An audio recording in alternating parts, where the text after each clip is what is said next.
Well, hello again, and welcome to another episode of the Hyperion Adventures podcast. I'm Tom.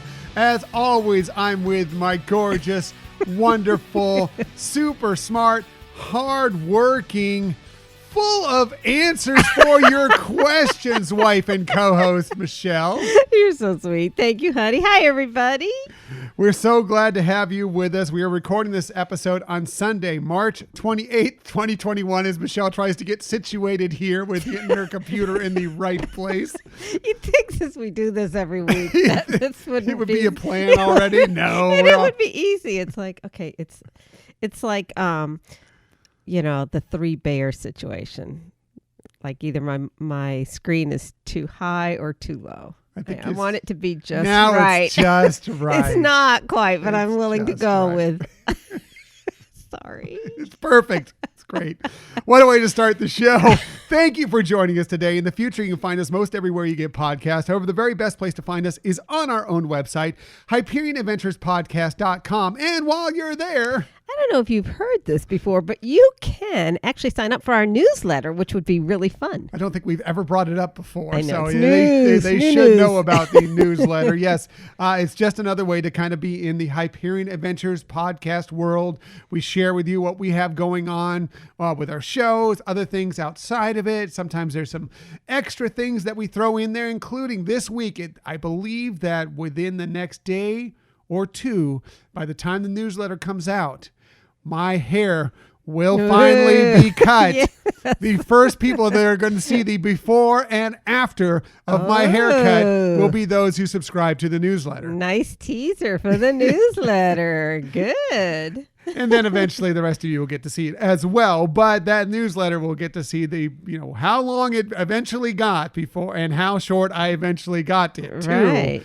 Once I get this taken care of this week. You compared it to a character we watched recently. Who was that? Well, yesterday we watched Hamilton because, it's been like a week since we last watched it.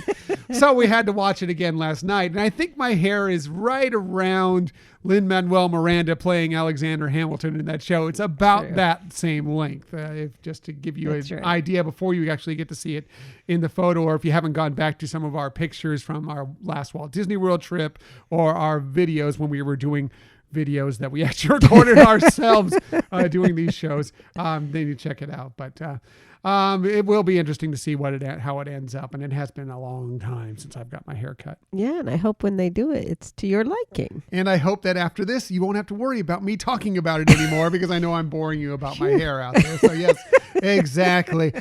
Please also follow us on social media. We have a lot of fun out there with you on social media. We are on Twitter at Hyperion Podcast, Facebook, Instagram, and Pinterest at Hyperion Adventures Podcast. We do have a YouTube channel. Now, I'm going to stop for a while saying that this week it'll be a simpler video. Instead, I'm going to tell you when we have a more complex video where we are recording ourselves. We just have a lot of stuff going on right now, something that will come to... You'll know more about it in the future, but we have a lot of things we're working on right now that are taking away my time to edit the video. But we still put these episodes out there in case that's another way you want to catch this show. And you do a great job putting some auxiliary photos and things to really enhance the storyline. On some of the older ones. The newer ones, they're pretty basic, but some of the older videos, if you want to go back and check some of those out, they are good. Also, if you ever want to contact us for any reason, please hit us up at our Gmail account, HyperionAdventuresPodcast@gmail.com. We love hearing from you. It's really great when we see some new emails coming through with people just reaching out to us. It's such a warm feeling. Thank you, everybody. Yes, thank you for everybody who, especially who chimed in for this week's show. We had a lot of great questions, and we're looking forward to answering them here in a few moments.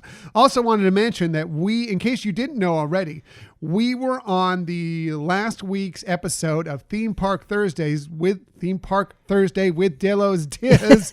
Easy for me to say. It was such a great time with Frank and Jen discussing Disneyland and the pockets of Disneyland and pretty much doing the hard sell on why they should come out and visit Disneyland once it reopens. But we had a great time. We did. And, first of all, it was an honor. I mean, we love listening to their episodes. And they're just really fun, warm people. And you really can tell that when you're listening to them. And then when we got to be on with them and talk one-on-one with them, it was just like, oh, wow, this is just so fun. We always They're have amazing. They are great people. We have a great time always talking with them. A lot of fun. And we did our best to sell them on making a trip out to Disneyland. We'll see if that succeeds eventually in the future. But either way, definitely check out that episode. And then check out the rest of the episodes of Theme Park Thursday with Dillo's Diz, because they have great guests. They have great Disney talk. Very impressive. Yeah, they do excellent shows, and they are extremely hardworking, and they do great things just throughout the Disney community. Right, and they're just wonderful people, and you can really tell that listening to their show. So. For sure. For this week's episode, we have lots of stuff for you this week, including big news about some possible changes that could be happening at the happiest place on earth. We'll talk, of course, about that. We received an announcement about the first steps toward being able to sail with Captains Mickey and Minnie again. Yay. That was kind of cool news Yes. that came out this week. And we received new release dates for a lot of upcoming Disney films, which we will discuss as well. But let's get to our main topic of the week.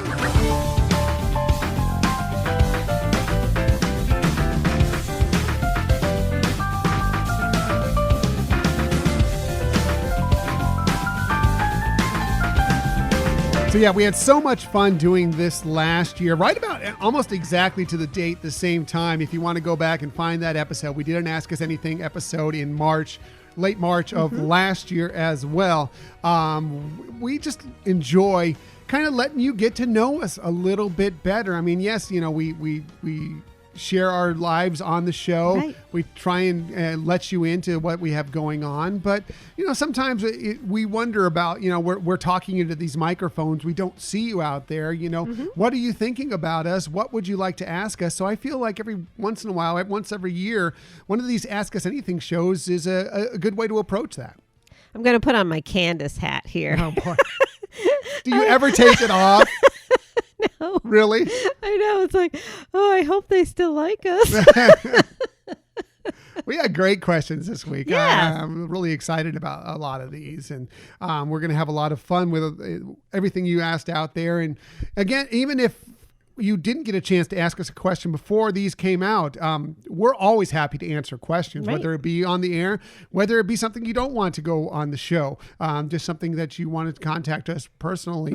Please hit us up in any of these ways, through social media, through our Gmail account, whatever, and we'll be happy to respond with you. Yeah, we certainly do feel like we enjoy engaging with people who are listening, and we appreciate that. Right. So before we get to the questions that you all sent us, which again, we appreciate very much. Thank you so much. There's one thing that we'd like to bring up every several months, just to kind of clear up some things about our name of this show. Because if you've just stumbled upon this show, you may not really know what's the Hyperion Adventures podcast about. We know it's a Disney podcast. At least I hope you've listened to enough to know that we're mostly focused on Disney. And you may even know a little bit about Hyperion. You may have seen it at Disney's Hollywood Studios, Right. or at Just seen the Disney name. California Adventure Park. And there's a couple theaters there, both with the name Hyperion there. So every once in a while, we like to share with you how we came up with this name. Now, when we came up with this name, we didn't really think it through at how long the name would be, and how maybe it might be a little kind of tricky for people to figure us out out there what we are.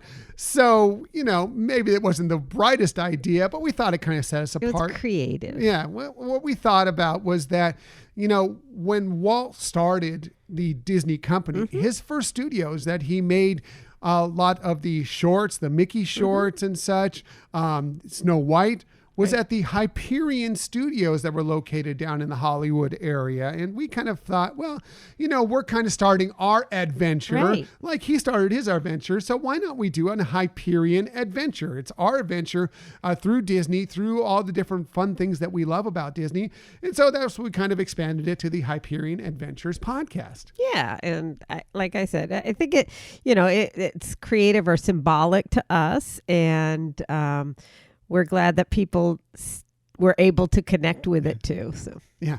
Technically, we extended our name. We started off as Hyperion Adventures Podcast, and then we wanted to make sure there was Disney in it somewhere. So it's the Hyperion Adventures podcast, everything Disney for every fan, just to Right. make people, just to kind of, so you thought our name was long enough. Well, Right? you go for the expanded version of the name, and Exactly. you never fit it on any billboard or anything Right. out there. So that's why it's not on any of our stuff, really, just to kind of out the show, just to kind of have people find it. So Right.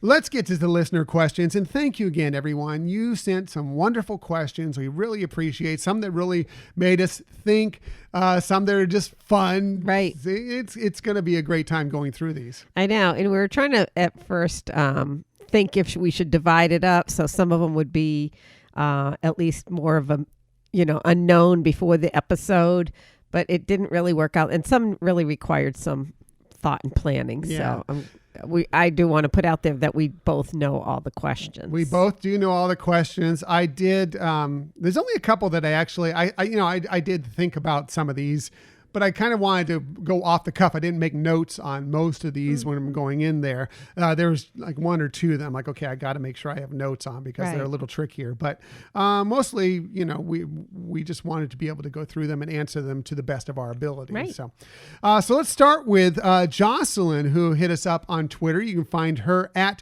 Disney Gratitude 1. Drop the E, add a 1.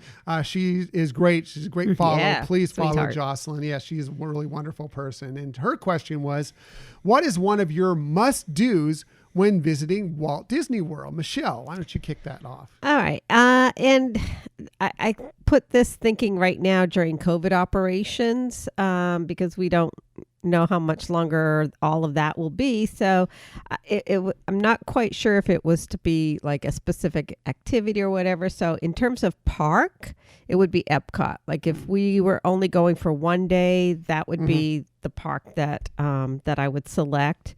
And because of that, in attraction wise, like Living with the Land or Spaceship Earth, mainly just because they're just so traditional.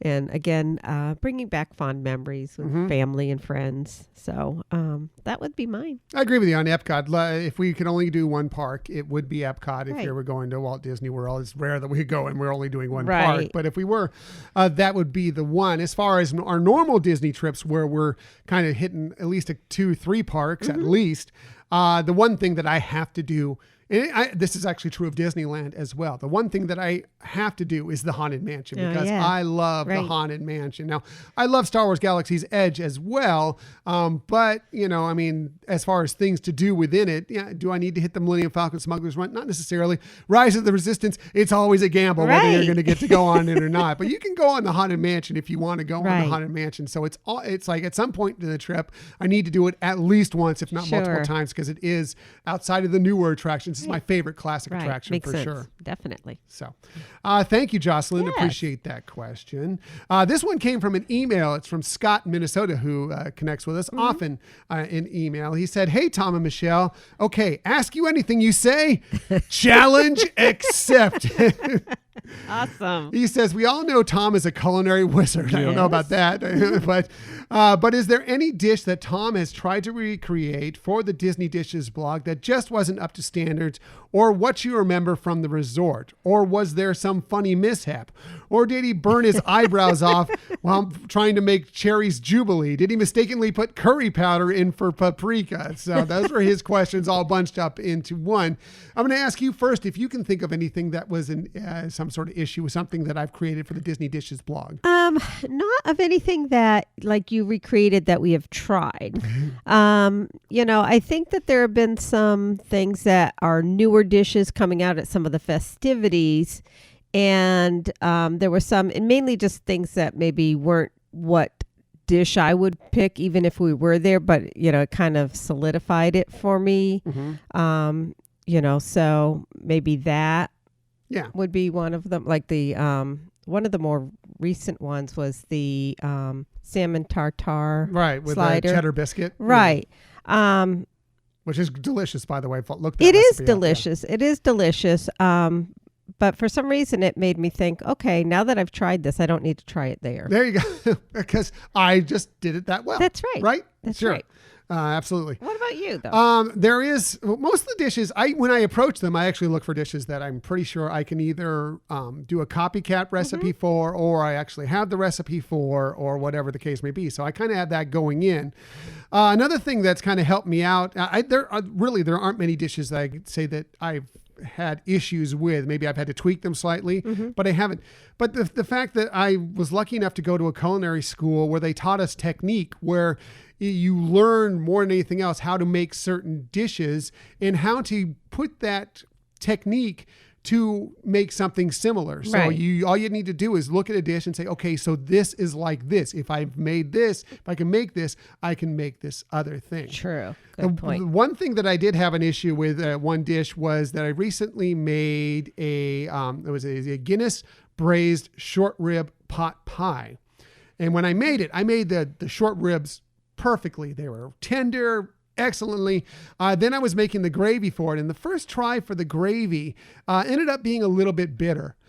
So I ended up having that night served us the short ribs, with a different sauce with it and some other things, to do that. And then I had to remake it, retry the gravy on a different time. So we were lucky enough to have short ribs a couple of different times during that week. But it was one of those things that I just figured I had to fine tune the sauce correctly, because the bitterness from the Guinness beer, the first time I tried it, stood out a little bit more than I wanted it to. And I just had to balance that out the next time I tried it. So that's one of those things. As far as mishaps in the kitchen, I'm actually pretty good with not having significant mishaps in the kitchen. Although I have done that in the past through my culinary career. I have burnt myself many, many times, cut myself many, many times. And it wasn't that, it was just a few years ago. I actually cut through from my finger and actually hit a little minor artery that we couldn't get the blood stopped, had to go to get that taken care of at one point. So, nothing scarier, but just one of those things that, it does happen when you're in the kitchen, when you're cooking rapidly. Right. Or just, you're around sharp objects and hot objects. And, even though you take a lot of precautions, your attention could be distracted. I actually burn myself way more than I cut myself. I've burnt myself many, many times on my arms over my life. I don't know why it is. I pay more attention to the knife, I guess, than to hot oil or whatever. It may be a hot pan. I don't know, but I do that. I think one of the things you do more frequently is because you're used to working in like an industrial kitchen or whatever, is remembering to turn things off. I do. Michelle come in. He's like, "You need the oven still on?" No. Because it looks empty. Yeah.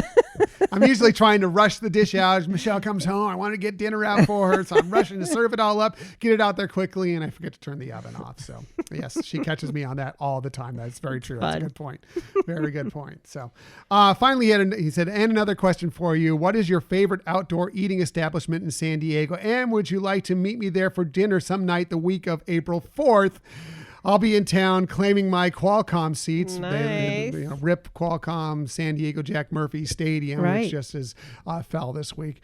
Let me know if you want to get together. Scott, we will be in touch with you about that. As far as our favorite establishment to eat here in San Diego, I have to say we are the worst at trying to get dining recommendations for in San Diego, because when we're home, I cook. Yeah, I was going to say, Shay Tom. We don't go out a lot, especially this year, but we don't go out a lot. We save up all our dining. Like, we can tell you all about Disney World and Disneyland or whatever, but when we're home, we don't usually go out a lot. But we'll figure something out for you, Scott. We'll talk about it this week. So thank you, Scott in Minnesota, for that one. I know, it's funny because we also know Burbank and other areas. We know areas where when we travel, where we go eat, but when we're around home, I'm usually cooking. So, yes, and it's a treat to have your food, so there's no need to go out. Well, thank you very much. Yes. I feel that when we save that money and splurge when we on our trips. So moving on, Tony, the Disney dad, hit us up on Twitter. You can find him at Disney_discuss. Hope you're doing well out there, Tony. We miss you a lot, miss your podcast a lot, but I know you're doing some great things right now with the Disney company and with your family. So he said, I have a few questions because this is Hyperion Adventures. Totally makes sense, Tony.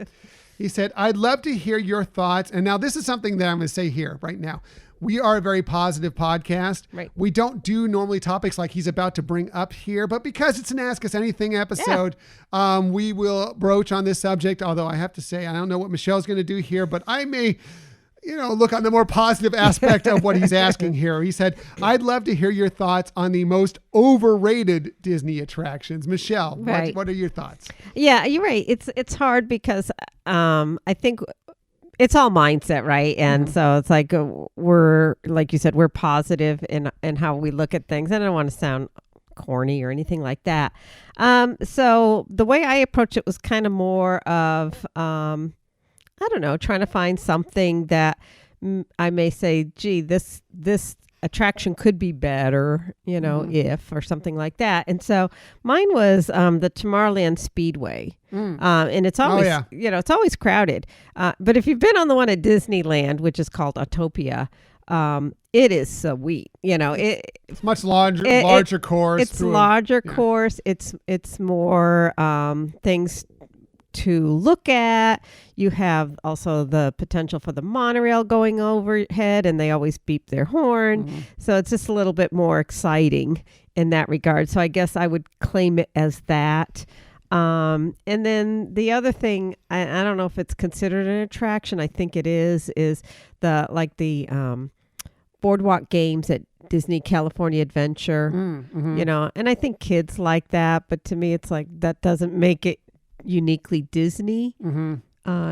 So yeah, I mean, they put those there because it was supposed to be kind of like the boardwalk, like the like say in Malibu, or not Malibu, but Santa Monica, where they kind of have that pier there, and so they made Pixar Pier to kind of have that feel there, and they have those games there, those fair style games, and they kept them there. They at least they themed them better for when they did Pixar Pier. But yeah, those games they never really do much for me. I agree with you as well. Yeah. So those were mine. What about you? Well, for me, and I'm going to say this right off the bat. Look, as far as overrated attractions, and the reason we don't like to talk about that is because something that we maybe are not the biggest fans of, a lot of you out there that may be your favorite attraction, and I don't like to, I'm not going to judge on what attraction you like more than others or whatever. There may be attractions that we love that you're like, no need for that on right. day. I know. So, I was thinking of that too, because like Small World, I think a lot of people wouldn't care for that, but it's so endearing to us. So what I'm going to bring up is actually an attraction that, while it's a favorite for a lot of people out there, most people out there, it's not for me personally. I respect the attraction. I think there's some great technology involved with it. I understand why people love it. It just doesn't work for me, and that's Flight of Passage.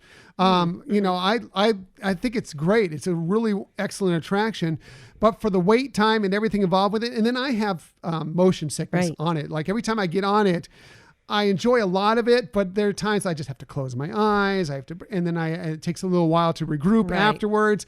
And so it's just not my thing per se. Now I understand why people love it. I think it's great. I think it's a really great attraction, but just for me, it's just not my thing personally, Right. Well, especially anything that could make you feel queasy or something and not allow you to have the rest of your day or part of your day not doing well. I mean, I have some of that with some attractions as well. So to me, there are no real bad attractions. I mean, I think somebody loves that attraction, something that you don't like so much, somebody's going to love it. I appreciate that. So Tony had some other questions for us. He said, also, in your opinion, what does Walt Disney World do better than Disneyland and vice versa? Michelle? Interesting question. Love it, Tony. So I think for Walt Disney World, they do better dining options for like, especially full service type of options. Disneyland, when it was created, really, and they've stayed true to their footprint when they first started, had a lot more quick service type of dining. So I think having better options of, really being an indoor full service is something Disney World does better. Okay. That's a good answer. Yeah. I think Walt Disney World is the better vacation destination. Like if True. you're going to take a whole week, and go on a Right. week family vacation, obviously it's Walt Disney Right. World because you have so much to do there that even within a week, you're probably not doing everything you wanted to do because Sure. they have so much going on in the parks, outside of the parks, so many different things you can do that have nothing to do with the parks if you don't want to. You can play golf, you can play tennis, you can go fishing. You can That's a good point. And they have so many wonderful resorts to stay at various different ranges. Right, Either right. Disney-owned properties or some properties that are really nice that True. aren't Disney-owned as well that are nearby. So I think it's a really great vacation destination. As far as Disneyland's a great park to hit on a weekend, a 3-day, 4 days. I think you can do virtually everything you want to do at Disneyland within 3 or 4 Sure. days. Also, you don't need to stay on property at Disneyland to feel like you're getting everything out of it. Right. There are great hotels within easy walking distance to both parks. And like you mentioned, they're so compact that going back and forth between the two parks is so easy that Right. it's really easy to get to anything you want to within, just a couple days. Right, right.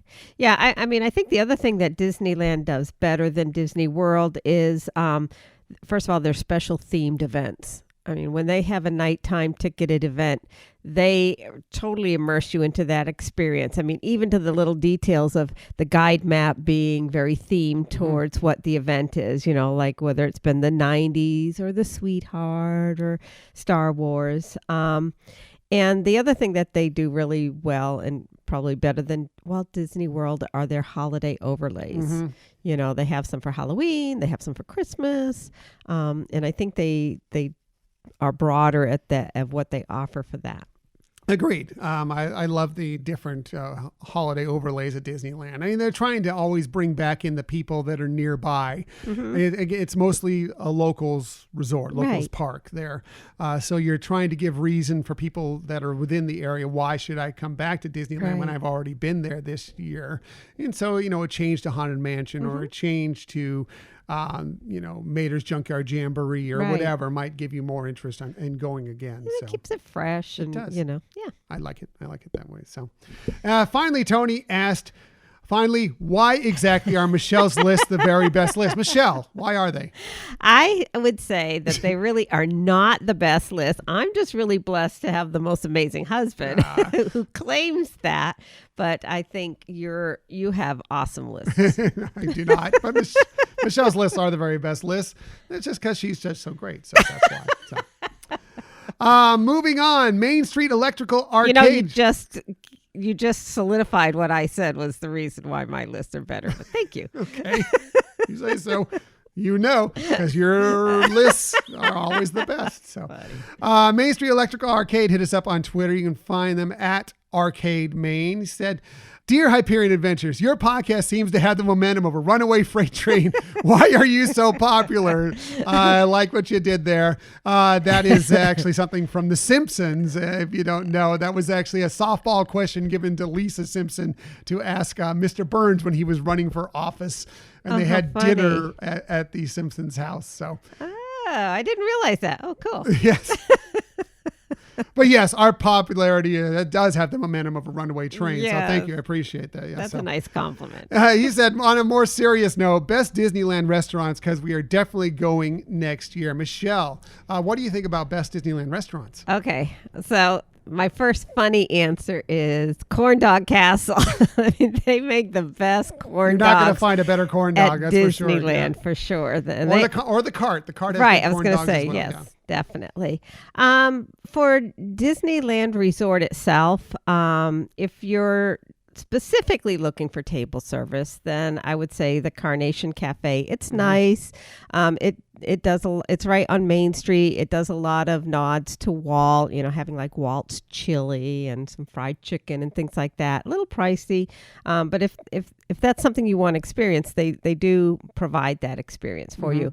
But personally, the Red Rose Tavern, which is quick service place, which is considered quick service, is really awesome. And I know people, myself included, quick service kind of deters me at times, but they really do have some interesting offerings that you wouldn't associate with quick service. Like, for example, they have the enchanted cauliflower sandwich, which is grilled cauliflower steak, and they have a really nice aioli on that, and it's really delicious. It is, yeah. Their slow cooked beef poutine is amazing, and because it is with that Beauty and the Beast France theme, they offer pommes frites.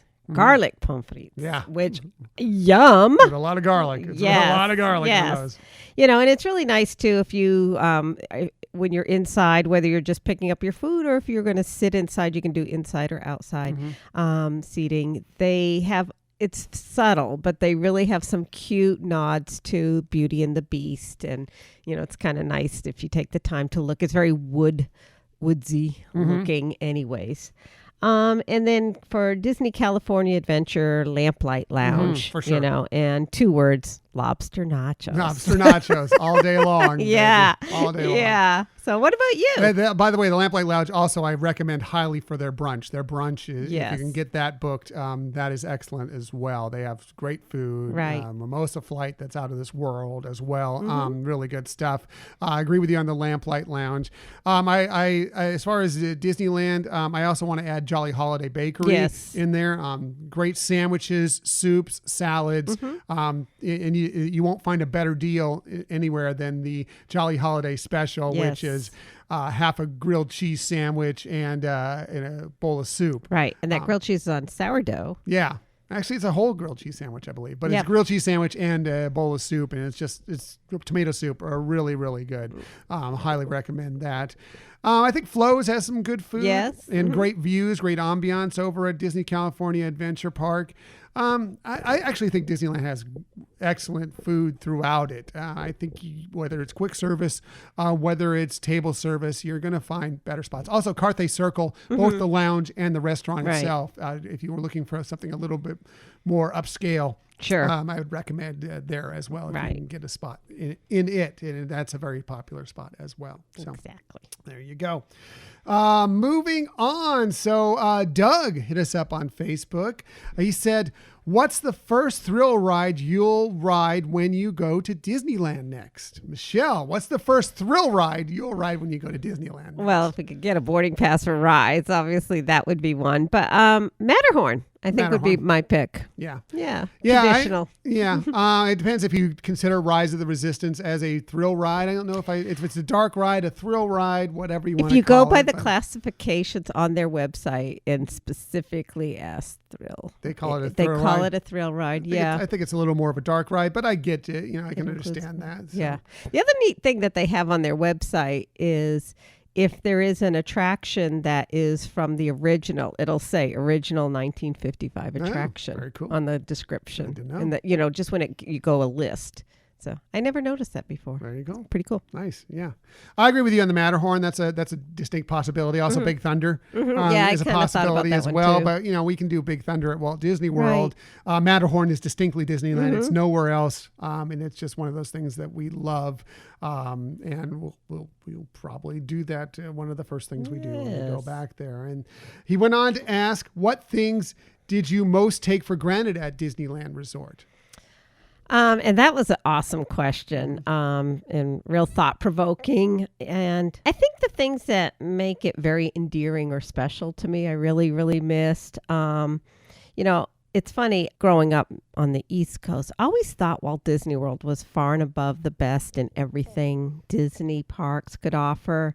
But I've really grown to love Disneyland. And I think the organization has really done a lot to, bring back the pizzazz of that park. I think when I first moved out here, it was not quite, but they really have upped the game. But I think the unique things like, Cars Land at dusk, when they're lighting up the town. And, when the neon comes on. Right. And, kind of what we talked about with some of I really missed the seasons of Halloween and Christmas, not getting to experience those overlays with the attractions. So I think those are the things I miss the most. What about you? Yeah, I agree with you. The first time we haven't been to a Disney park during holiday season in several years was this year. Neither Walt Disney World or Disneyland because of circumstances, obviously. Right. Missed that greatly this year. Look, it's just in general that we are lucky enough that we live within a couple hours, sometimes less, depending on the traffic, of just heading up there and, just waking up in the morning and, when we had annual passes and just being able to say, you know what? Let's go to Disneyland today. Miss that so much that we even just had that ability to do that. And even now, it's not going to be that way once they open it back up. You're going to have to do some planning on it. There's not going to be as much spontaneity involved with getting to go. So we're still going to be missing that so much. It's just one of those lucky things that we've been blessed with living where we do, that we've had that ability to go whenever we want. And so it's going to be definitely interesting and something we did take for granted. But I agree with you, several things, just walking down Main Street, USA, Haunted Mansion, going out and sitting there and having breakfast over at Flo's or something and watching the Radiator Springs Racers and just seeing that whole backdrop and that whole area and just enjoying the double-decker bus ride. It's just all those things put together. We've missed it a lot, and we can't wait for the chance for it to come back, at least in some form, here very soon. So thank you, Doug. Appreciate the questions. Yeah, great questions. So, more great questions came in from Camille and Jonathan, who hit us up on Instagram. You can find them. You can find Camille at Castlebound and Down, and you can find Jonathan at Vinyl and Disney. They said, "Hi, Tom and Michelle. We're excited that you're doing another Ask Me Anything episode. We actually re-listened to the episode you did last year to make sure we didn't ask any of the same questions. And after thinking about it this week, we came up with 2 questions for you. One, I want to know," this is Camille, "if you could live in any Disney movie," as Michelle tries to knock over her computer here. If you could live in any Disney movie, which movie would each of you live in? Michelle, what's your choice on that one? All right. Well, I guess from me toppling things over, this was an exciting question. Yes. Couldn't wait to get you to pounce at that computer to get the answer out. Yes. In all, true Hyperion Adventures podcast tradition, it was hard to narrow it down to one, because one thing is, I'd love to live in the real Swiss Family Robinson treehouse. That's pretty cool. That's glamping, right? That almost is glamping, yeah. Pretty like that. But to remain in one movie, I think I'd pick Onward. I like that it still has the wizardry and magicalness of it, but it still has the convenience of the modern day living that we can associate with. So, and I love those characters. Yeah. Very cool. Thanks. Yeah, what about that's a you? good choice. I have lots of thoughts on this. I'm going to leave Star Wars out of this because, Star Wars was around well before Disney existed. So there's a lot of places in Star Wars that I would love to live within. Obviously #Real Men Love Frozen. So Arendale's a possibility, although it might get a little chilly at times. Although it does seem like their seasons are pretty nice in the spring and summer even. It looks pretty good there. But, going back and especially, watching the movie, but then also getting to play it within the video game Kingdom Hearts 3. I would love to live in the kingdom of Corona in Tangled. That just looks like a beautiful land. True. I mean, it looks like that one, they love their king and queen and their princess very much there. You can tell that they're good to their people. And it just seems like a really wonderful neighborhood to live in there. And then you go out into the outskirts and they have all these flower fields and trees and lush green areas and everything. It just seems like a really nice place to live. Oh, that's true. Now that you're reminding me, I want to play that game again today, maybe. It is fun. Yeah, and that is a great, the scenery. And I do like how you incorporated in your answer the characters in there, too. Good job. Thank you. So that would be my selection for that one. Now, Jonathan wants to know, if you could have any career in the global Disney organization, what would it be? Michelle? Well, I think the one-word answer that would come to mind obviously would be Imagineer. But really, in thinking about this, I would love to be, part of that team that designs and transforms the park overnight. That they bring new magic from the day before and then the next day when people come, and it's something that you could actually one, visually see what your work turns out to be, and two, get to watch the reaction from the audience. I think that would be, so rewarding to be able to be a part of that. Right. You get to see a little bit of that in the Decorating Disney Yeah. special that's on Disney Plus and was on television a couple of times or Yeah, whatever. But yeah. what they do and their job. And Right. it is a cool job for sure. Yeah. Yeah. What about you? For my job, I mean, I could work in Star Wars Galaxy's Edge would be a consideration for me, But I think really, for most of my life, I've worked with sound. I've always loved working with sound.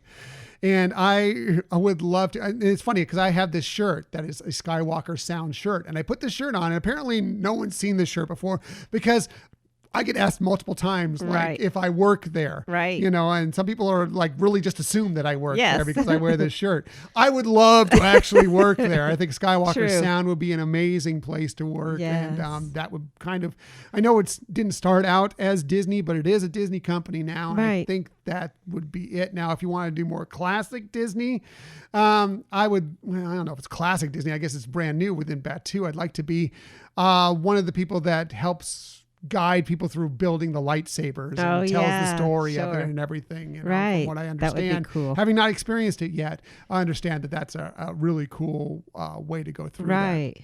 Yeah. Well, good ones. that. Yeah, so. Like it. So thank you, Camille and Yes, Jonathan. Really awesome appreciate questions. it. Yes. Jacqueline hit us up actually on our YouTube page through a YouTube comment. She has a great YouTube page, by the way, as Yes. well. Please check her out. She's at Pixie Dust PhD. She does a lot of stuff on DVC, really short, really compact things that you can knock out in like 15, 20 minutes. Great and sometimes even 10. information. Great information. Good stuff. Definitely check her out. She said, I would like to know your top 3 favorite Frozen franchise songs and your bottom 2. Michelle, I'm interested to hear what you have to say about this. All right. And I was glad she put it as like bottom 2, not like, that you just don't like them. Right. They're just, if you had to rank them, you're going to always have some that aren't going to rank as high as others. So thank you, Jacqueline, for posing the question that way. I loved it. So my top 3 favorites would be Lost in the Woods. I mean, I just love that 80s montage sound to it. Into the Unknown, so powerful. And I think feelings that we can all relate to in terms of what the message is and that. And then in Summertime, it's just fun. And who doesn't love Olaf, and his quirkiness about that. So those are my 3 faves. Very good. You want my bottom 2 or you want to do? Go give us your bottom 2. Okay. So my bottom 2 would be Fixer Upper and Love is an Open Door. Again, fine songs, some cute parts to both of them that are, definitely endearing. But, if I had to rank all of them, that's probably where I put them. Very good. What about you?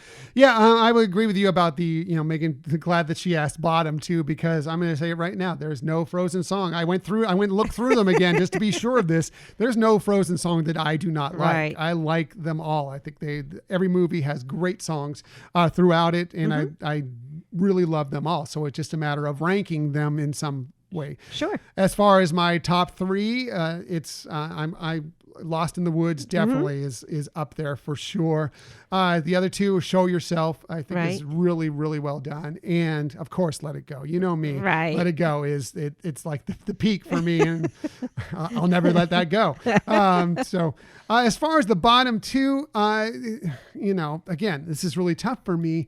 I think maybe Reindeers Are Better Than People, only because I think that was like, it showed a little glimpse of what Jonathan Groff could do as Kristoff and singing. And he doesn't really get a chance to sing in the entire rest of that movie, as we saw in Lost in the Woods, how good he can be, and he does more in the other things afterwards.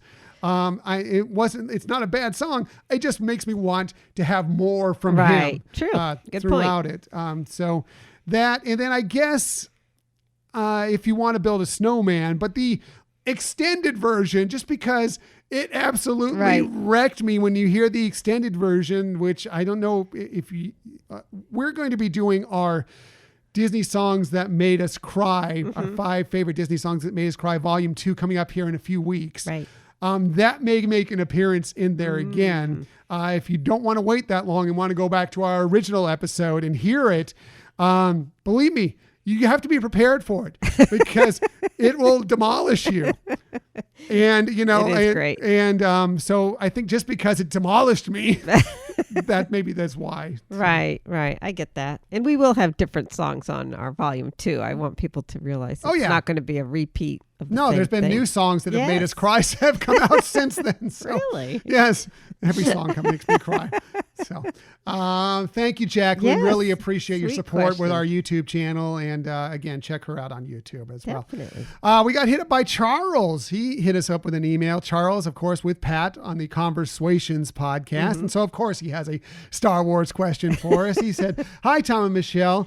I want to know, who are each of your favorite background Star Wars characters?" Michelle. Okay, and I wasn't sure how to interpret this question in the sense that were we supposed to just each pick one or just give some of our favorites? I think it's just one. But I mean, if you have a couple. Oh, I didn't know, so I put multiples. Yeah, so. go ahead. Go for it. It's All the right. Hyperion Adventures podcast. Of course we have multiples.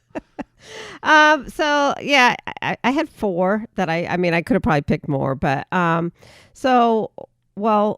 Beru. I just think she's interesting, and I'd like to know more about her. You know, I we do see her in 2 different phases of her life, but not a lot about her. And I think she has some interesting aspects, and you know, she does have that mothering aspect to her, which I think was very important for Luke, and glad to see that she was connected with him when he was growing up. So that was one of them.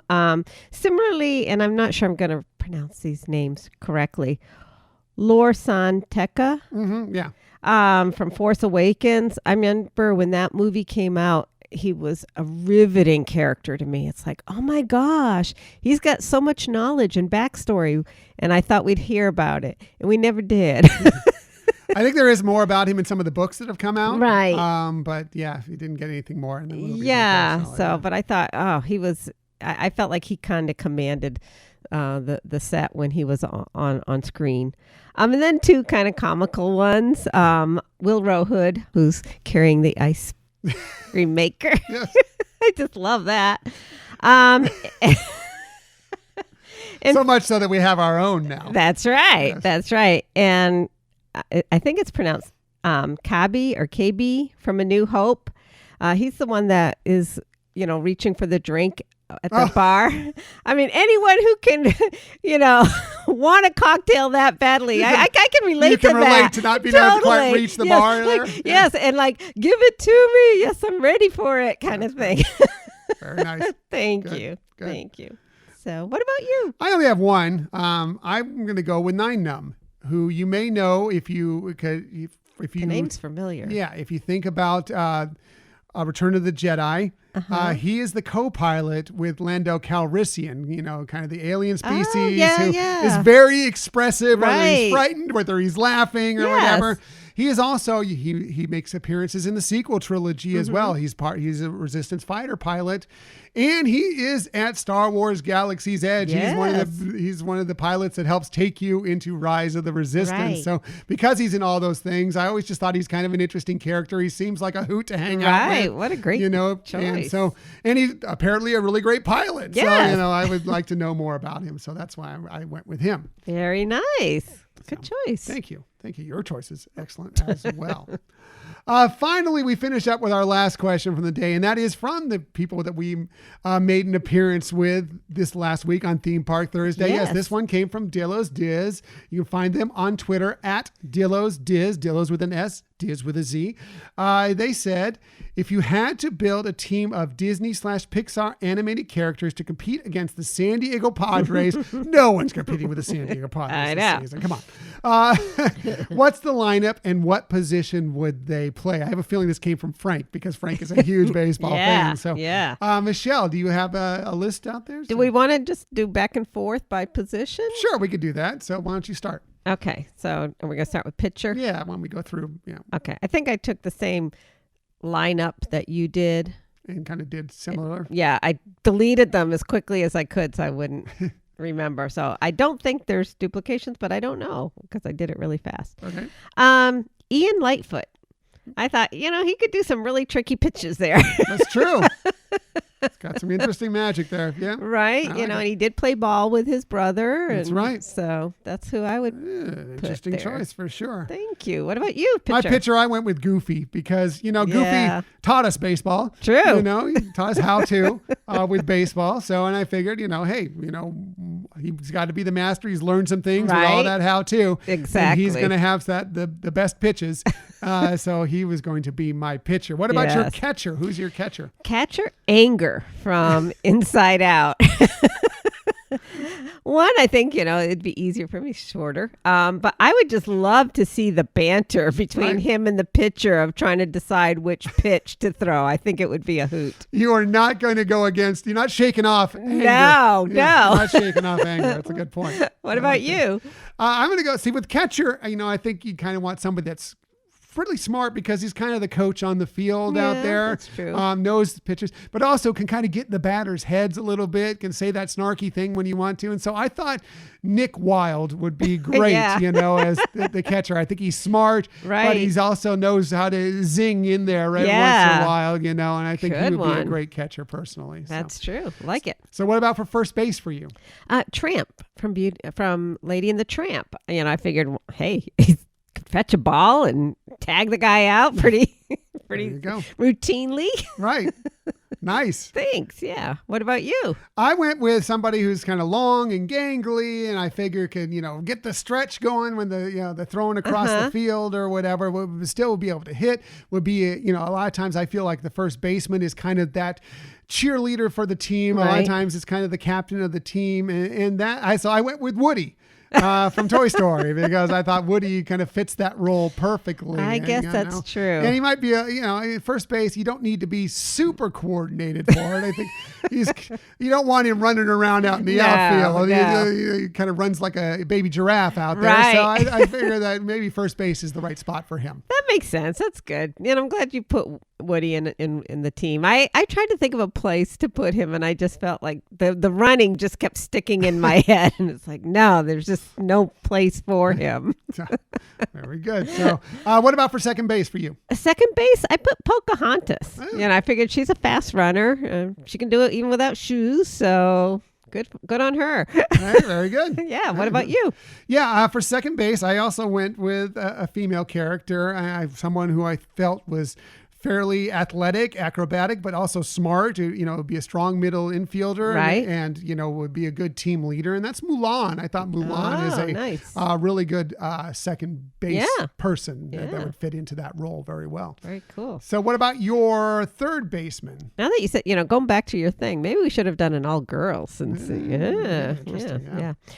My third baseman would be Tigger. Tigger. Yeah, I figured he could bounce, get jumping up there and jumping around and throwing the ball. Be quick at that hot corner. Yeah, right? What about you? Yeah, I thought something kind of similar. I want somebody who's sturdy, but also is quick reflex. Mm-hmm. I thought Buzz Lightyear would be perfect at third base, and I could just see him throwing the ball across the diamond to Woody on the other side, every time. I just thought he kind of fits that third baseman persona to me. Buzz That's Lightyear true. does, so. And I feel like I'm ragging on all the Toy Story characters here, but I also wanted Buzz Lightyear on my team, but his arm fell off, and I just question, is he going to be on the disabled list all season? I mean, He got rotator cuff surgery. He's good. I don't know. Tommy What John next? surgery. Whatever, yeah, all good. So, what about for shortstop? Who do you have at shortstop? I have Dash. I have Dash from The Incredibles or Incredibles 2. I just feel like his speed and ability to respond to things and react would be helpful there. Very good. What about you? Yeah, I also have somebody from The Incredibles at my shortstop, and I tried to limit because you could just basically put The Incredibles out there, Right, and because yeah, of their I know, abilities, I know, I thought so they could too. do a lot of different things. But I thought, you look at somebody who is he seems really slick. He can move around pretty quickly, easily. Team leader, strong player. I think he would be good not only in the field, but also with the bat. And that's kind of what you're looking for more and more with shortstops nowadays. And that's Frozone. I thought Frozone would be a really perfect shortstop for this team. Yeah, I see that. Definitely. So Good one. very good. So what about in left field? Who do you have in left field? I have Elsa in left field. I feel like she's got a good arm, It's point. Very powerful woman. That's what I think would be great for. Nice. Yeah. Nice What choice. about you? For my left fielder, I want someone, left field, it doesn't necessarily need to be the strongest arm, but, although, strength in an arm can be great. You want really a power bat in that spot, but also somebody who can field their position okay. You don't want them to be a liability out there. But I thought the perfect kind of person to fit that role is Hercules. He's a little. Well, he could be anything on the team. He can be a little clumsy at times. Let's be honest. So maybe he's not perfectly meant to be a shortstop or whatever. But left field, you put him out there. I think he'll have a decent glove, definitely a great bat. So I think that he would fit perfectly at left field. Yeah, I get that. So good choice. Moving on to center field, who do you have in center field, Michelle? For center field, I have Duke Kaboom.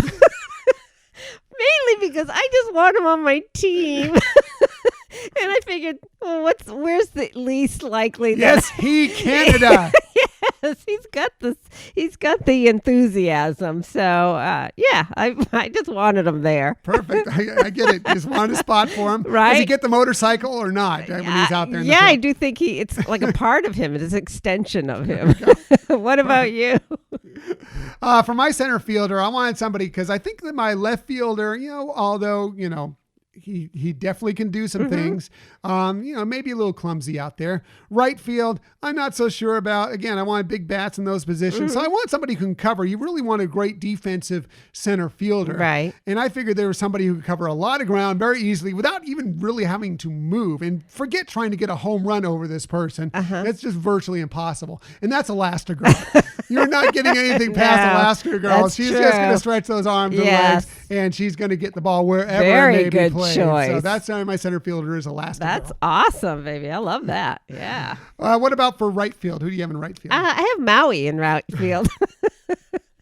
Again, I think, he's super strong, good jumps. I just think he's pretty versatile. And, if he can use his hook and be even more so at times, that would be great. Right. That's a good point. I like it. Thank you. I like it. Good yeah. choice. What about you? My right fielder, now, maybe a little full of himself, but I kind of feel like he'd fit the role there. He probably has a really strong arm, good bat, can field the position fairly well. And you really want that in your right fielder. Right. And, like I said, he may have a bit of an attitude, but he feels good about himself out there and is going to, definitely drive the team when he comes out there. And that's Gaston. I like Gaston in right field. I think Gaston is going to live it up out there in right field. I love that. Sure. I love that selection. So very good. Yes. I have a DH just in case that we wanted to, just in case we were going to play some American League games. Did you list a DH? I did list a DH. I put Genie from Aladdin.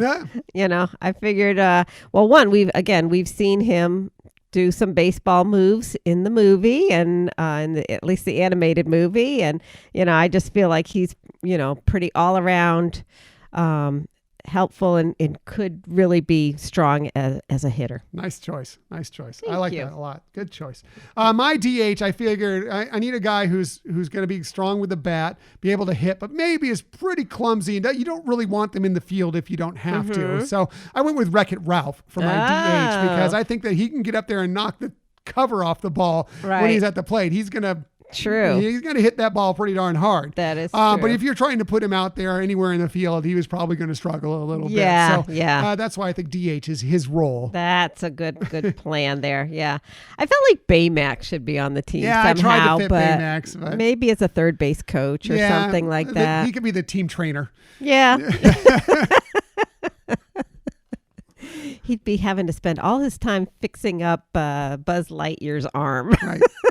Do you have a lineup by any chance? I do not. Okay, I'll just go through my lineup really quickly here. So I have Frozone leading off at shortstop, Elastigirl at batting second in center field, followed by Buzz Lightyear. I figure he would probably be the best hitter to kind of move the runners around at third base. Gaston there at the cleanup position because he's not going to take any other position besides batting cleanup. You want to keep Gaston happy, okay? Hercules batting fifth to knock the ball around after that, followed by Woody. Nick Wilde, Mulan, and then of course Goofy pitching. And then if you have Wreck-It Ralph in there, maybe he slides in. If you're having a DH, he slides into the 5 spot, and then you bump everybody else down. Nice. So that would be my lineup. So very thoughtful there, sweetie. Good job. That's the reason why I put that question last, is because I thought that took the most thought in the whole thing of all these questions that we went through. So, but great questions, everybody. Thank you so very much. Thank you. It was fun, too. Again, like I said before, just because we answer questions, we're only doing these episodes once a year, doesn't mean we don't want to answer your questions at any time throughout the year. Please send them to us. We can bring them up on the show, or we can discuss them off the air. We're happy to do that as well. So please hit us up any way you want to, whether it be social media or whether it be through our Gmail account. Exactly. Thank you again. It was really fun, and you came up with some really interesting questions. We loved it. Yep. So that was our second annual Ask Us Anything show.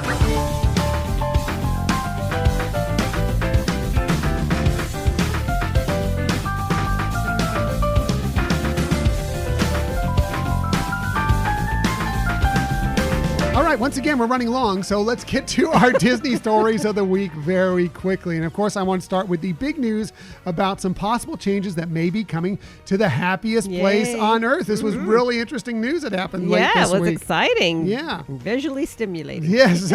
So this from the ocregister.com. They say Disneyland has unveiled long-term plans for theme park retail and parking expansion as the Anaheim theme park prepares to work with the city to reimagine what the resort district will look like over the next couple decades.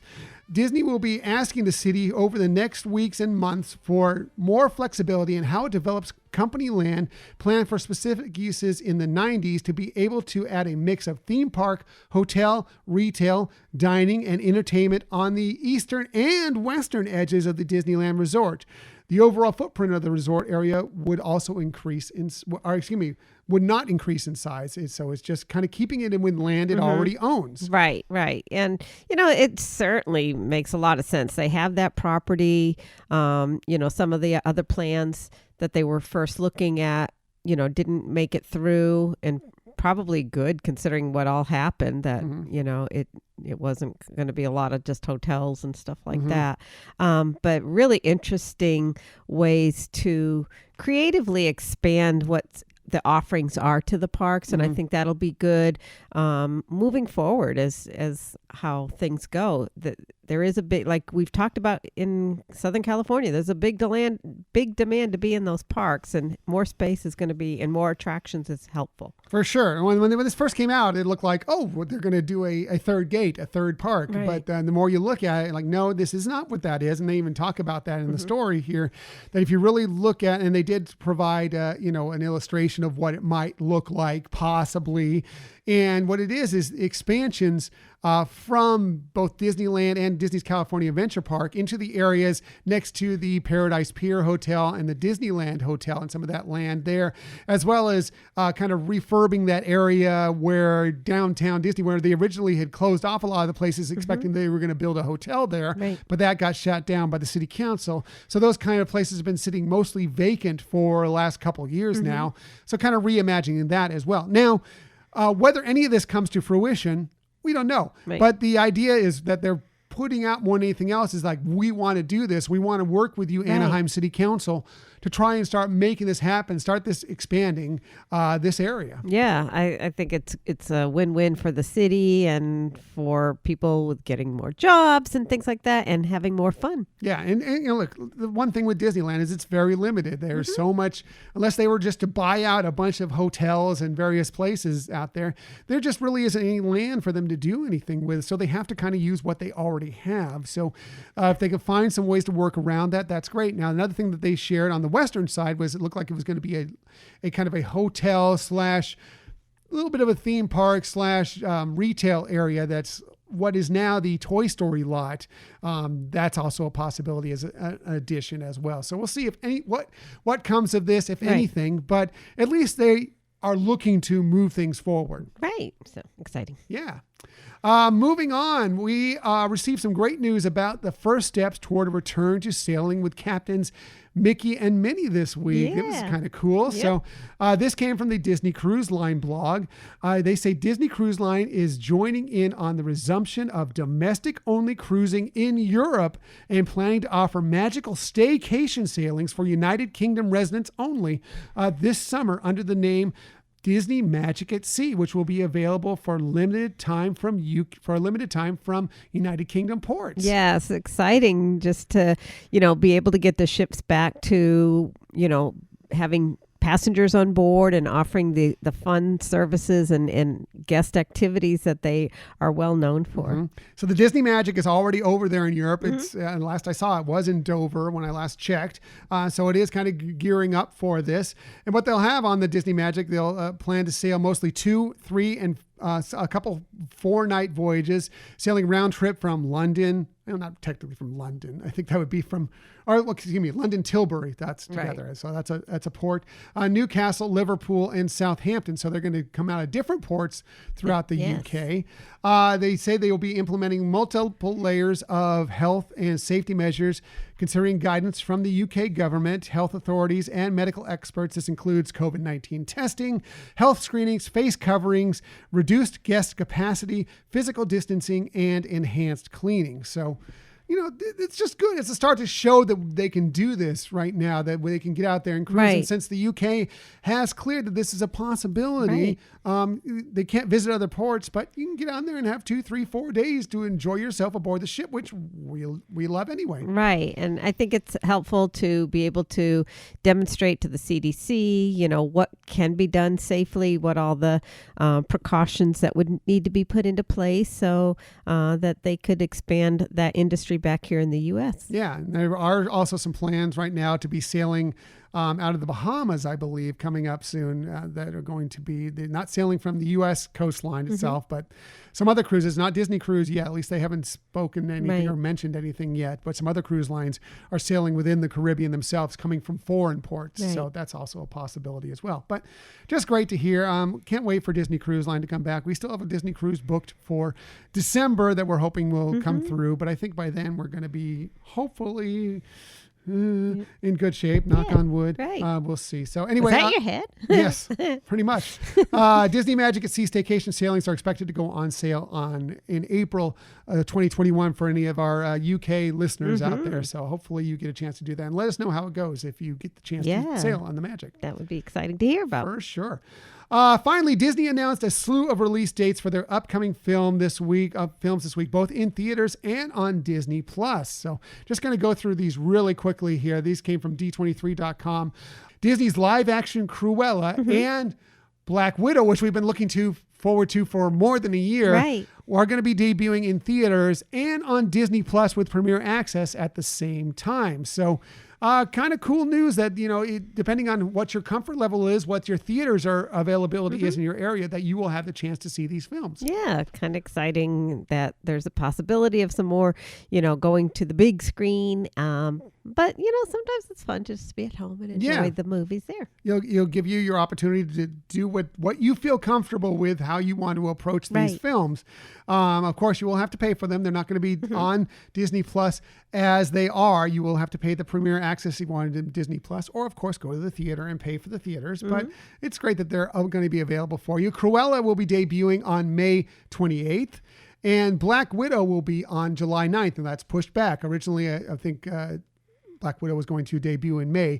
They've pushed it back once again, but that's good news that it looks like it's finally coming our way. Now, what will be on Disney Plus at no additional cost is going to be on June 18th from Disney and Pixar. Luca is going to be being released on Disney Plus. Again, not with Premier Access, just like they did with Soul, just like they did with Onward. It's just going to be there for you if you are already a subscriber to Disney Plus on the 18th of June. Which is so great. Such great news. We saw some parts of that at the D23 convention, and it looks so well, like anything Pixar. It looks great. Yep. So looking forward to seeing what comes of that when it all debuts. Some other film dates they announced this week. Free Guy will be on August 13th of 2021. Shang-Chi and the Legend of the Ten Rings will be on September 3rd of 2021. That's another Marvel film. New Marvel hero we're going to get to root for coming up here soon. The Kingsman, will be on December 22nd, 2021. Deepwater on January 14th of 2022. And Death on the Nile will be on February 11th of 2022. So just giving you a few more dates there for some other Disney released films. So let's quickly get to our vacation tips, because we never leave you on any episode without some sort of tip that might help you on your next vacation. As always, we always start with Michelle because she has the best answers to your questions. She has the best lists. She's wonderful. She's beautiful. She's smart. She's hardworking. And she definitely has the very best tips. So let's get to it. Here is Michelle's tip of the week. Well, thank you, sweetie. So my tip here was inspired by the fact that my clinic had a power outage this week. So I thought about, what about your phone when you're at the parks, and saving on the battery of your phone, just so that you'll have it in, for that perfect picture moment, and you don't want to be sitting tethered to a charging outlet while you're at Walt Disney World. And so these are some tips. You want to, as much as possible, avoid using and reopening the Disney World app. I mean, it is a great app and it provides you a lot of information, but whenever you can avoid using it, that saves on your battery. So one idea is pull up on your page that has all your plans, whether it be dining reservations or your Rise boarding pass, and just take a picture of that and make that your home page of your phone. And then just when you go to your phone, you're not accessing the app for that. And again, saves on the battery time. If you're not planning to receive calls or whatever, you can put in your phone into airplane mode. And then obviously the concept of bringing an external charger is available to you. And the last thing about saving your phone is if you're going to be on one of the splashy water rides, is considering bringing some protection for your phone as well. And obviously they do make some that are very specific for phone, sealing up to keep your phone dry. But if nothing else, a zip type plastic bag could save your phone from, getting immersed in water. Yes. So douse it in rice at some other point later on. So anyways, that was quickly my tip on saving your phone. Very good tips. Thanks. Michelle's tip, always the best tip. My tip real quickly is just for, again, we were discussing Disney Cruise getting back, and maybe you're thinking about going on your first Disney Cruise coming up and you have some kids with you and you're wondering, what kind of documentation do I need for a Disney Cruise? And you may think, we need to all get passports. Well, that's not the case. Obviously, I would recommend you getting a passport. It's the easiest way. It's the best way to do it. And if you want to travel to various different countries, plus it's just cool to get the stamps, when at the different places, different countries you visit. But it doesn't matter, adult, child, you don't need a passport to sail out of a U.S. port on a Disney cruise back into another U.S. port. You can get by with just a birth certificate, a official birth certificate. It can't be a reprint or a copy. It needs to be an official birth certificate and a state issued license or state issued ID with your photo on it. That is all you need as an adult, anything 15 and older, to get on board a cruise. If you're younger than 15, you just need the birth certificate. That is it. That is all you need. So really easy for documentation to get on board these cruises. Yes, if you can get a passport, get a passport. But if you're running behind, we all procrastinate from time to time. Maybe you don't want to rush that. You don't necessarily need it. Just make sure you have all these other documentation so you'll be ready to go when you board. Great tip, baby. So there you go. That's it for this week. Next week, we're going to start the first in a series leading up to a big day coming later this year. Each month, Michelle will be looking at a different aspect of the most magical place on earth as we count down to the 50th birthday of Walt Disney World Resort. And that's going to start next week. I can't wait to hear what we're going to discuss as far as Walt Disney World next week. Yes. So I'm excited to be doing this series. Each month we'll do a little different aspect of, kind of the history behind it and some of the current things and future plans. So I already have the 6 segments already plotted out with at least some bullet points, and we'll go from there. Looking forward to it. Michelle's research, always the best research, and these are bound to be great episodes as we all get excited for the Walt Disney World 50th anniversary, 50th birthday party coming up on October 1st of this year. So very cool. So we appreciate that you joined us today. In the future, you can find us most everywhere you get podcasts. However, the very best place to find us is on our own website, HyperionAdventuresPodcast.com. And while you're there, please sign up for our newsletter. Please sign up for the newsletter. It's just another way to be involved in the Hyperion Adventures podcast world. Another way is also to follow us on social media. We have a lot of fun on social media, and we'd like you to be a part of that. Find us on Twitter at Hyperion Podcast, Facebook, Instagram, and Pinterest at Hyperion Adventures Podcast. We have a YouTube channel where we're releasing mostly these videos, these podcasts in video form out there on that channel. And if you want to find us there, just do a search for Hyperion Adventures Podcast, hit subscribe, and you'll know whenever we have a new video or episode there. And if you ever want to contact us for any reason, please hit us up at our Gmail account, HyperionAdventuresPodcast@gmail.com. And we certainly appreciate it if you could please tell a friend about our podcast. Yes, that's the easiest way to let people know that this is a show that they may enjoy as well. So that's it. Thank you for listening to another episode of the Hyperion Adventures Podcast. We look forward to sharing some time with you again next week. Until that time, I'm Tom. I'm Michelle. And we hope that you have a magical week.